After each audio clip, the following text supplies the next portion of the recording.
One of the things I love to see in indie games is a willingness to take existing ideas and combine them in new ways.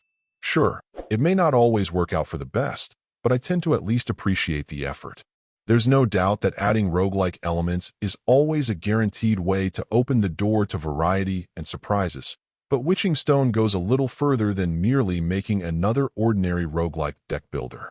By throwing in an added dimension of using a puzzle game as the method of engaging in battle, it does at least effectively set itself apart. Starting with the positives, I really appreciate the pretty big swings the developer took with the game, marrying some puzzle RPG elements of the Puzzle Quest series with a form of a roguelike deck builder. This can make for some interesting decisions and challenging battles to be sure, especially since you have limited control over the random collection of gems and their placements you'll get at any point.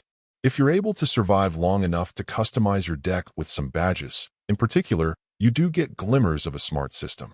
Being able to either buff your attack or defense skills and make the sequence of gems you'll need to activate them shorter or different shows promising potential.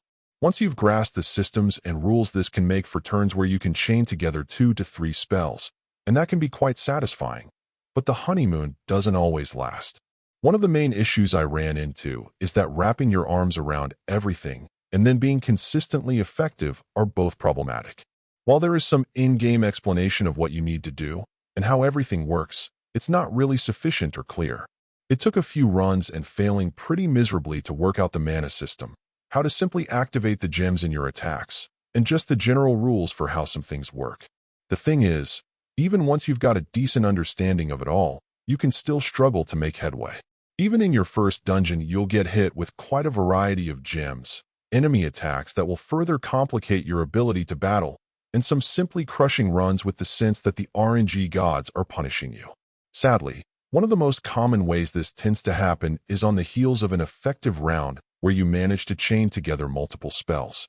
Quite often, the aftermath of that leaves the board in complete chaos, sometimes making it seem like smaller chains could be a better move for the sake of consistency and predictability. Taking in all of this, in the end, it makes it tough to feel out scoring. There's absolutely a ton of potential here and some good ideas, but there's also plenty of room for improvement. A little more assistance in getting people up to speed would be appreciated, helping to smooth some common early rough edges new players could get frustrated by. Another suggestion I've made for many roguelike titles that hit a little too hard too fast is that there's wisdom in giving players the feeling of an early win to help pull them in. All stick with little carrot right out of the gate still works for challenge hounds.